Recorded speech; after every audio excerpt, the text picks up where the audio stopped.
So here's the record right here in front of us. Now this yellow is Skepta's rough vocal. Now let's play it and I'll tell you exactly what I listened for. So, they wanna know if the street life is worth it. I told them the answer's no. I'm trying to live my life, let's go. They got me fucked up, yo. They got me, okay, I'm ready.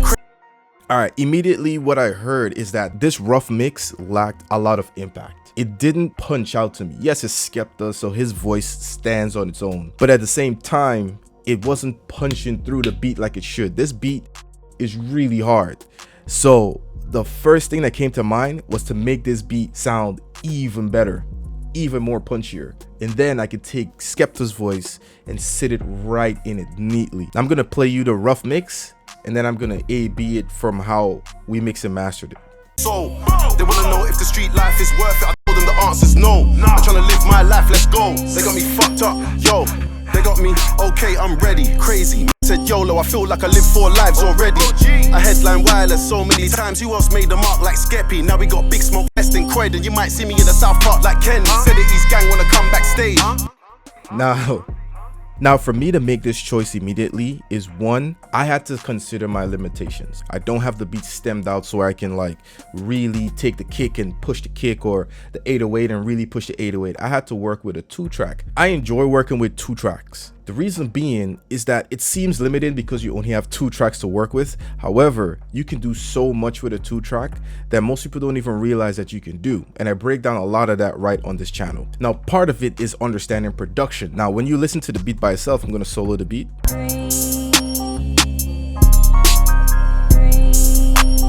Okay, you can already tell what the elements are. There's a vocal, there's a piano in the back, you have the drums, the 808. Simple production. It's not dense, it's not hitting a wall. And if you were to look at the volume here, there's a lot of dynamics. There's quiet parts, there's louder parts, there's a quiet part, there's a loud part, right? And then you have the bridge where it's just the melody. So you have a lot to work with here, more than what most people see when they see a 2-track. Now, I'm not saying this for you to not buy stemmed out beats or, you know, worry about that, because that's a whole different bag. With a stemmed out beat, you have way more flexibility and a lot more things that you can do. However, this shouldn't be a limitation, and I didn't see it as one when I got this record in front of me and I put it right in Pro Tools. So the first thing I wanted to do was make this beat bang. Now this is what it sounded like before.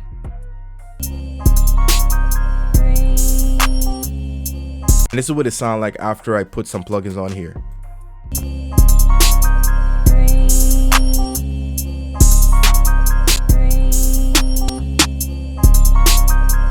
Very simple stuff. All I did was add a lo-fi.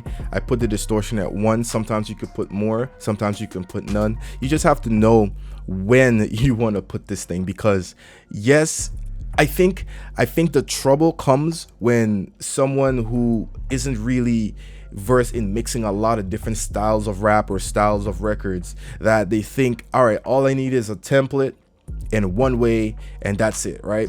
Yes, that can help with consistency. However, it might not give you the professional polish that you need, because I see records as everyone is a different personality, even if it might be coming from the same artists. So the consistency comes with your knowledge and your repetition and how you know how to manipulate the tools that you have to give you that consistent sound. And then your taste comes from having the awareness of treating a record like it's not the last record, because you could be mixing and every record sounds flat, because that's how you approach every record. So I put the lo-fi on there. I have this plugin called Knock. I didn't really do too much with it, just put a little bit of clipping on there, because people get this plugin and go crazy. They're like, oh my god, new plugin, Knock is gonna be crazy. And it is a really good plugin, don't get me wrong, this plugin is fantastic.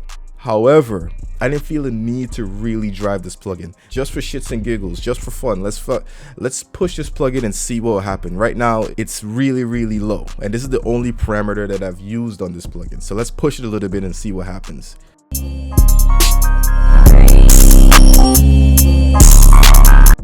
Right? Okay, so it distorted the heck out of it, right? So now all you do is bring it back a little bit to where it was, because I knew that the producer, when they made this beat, they've already using sounds that are distorted. They're using sounds that are already mixed. All they're doing is finding pockets so the artist can sit. Now, if I go and put more mixing and processing on top of that, then that's what you end up with, just fully distorted stuff that doesn't sound good. So it just comes with time and just knowing what good sounds like.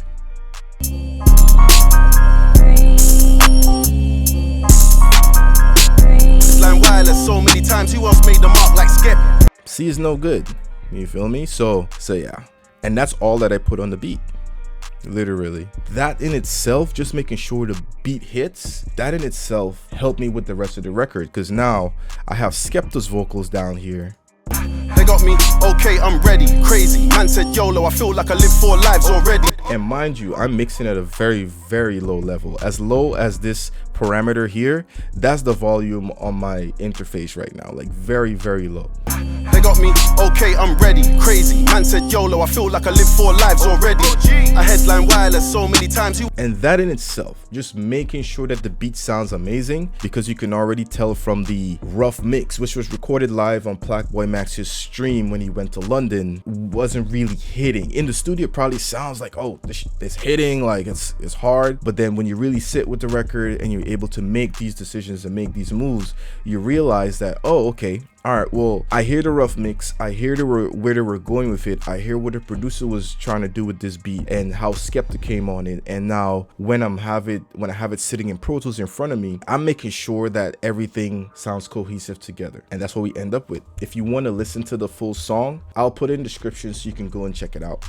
And also, if you're looking for someone to really mix and master your song and work with you in such a way where you get exactly what you need, all that information is in the description. It should be the first or second link. Go there and check it out, and you can get in touch with me. If you need to ask me a specific question, I have a chat function on my website. You can go and ask me questions and I will get back to you. If you want me to break down any other part of this mix specifically, like maybe Skepta's vocals, the decisions I made there, go ahead and leave a comment down below. I see all the comments and I will respond. That's it, my friend.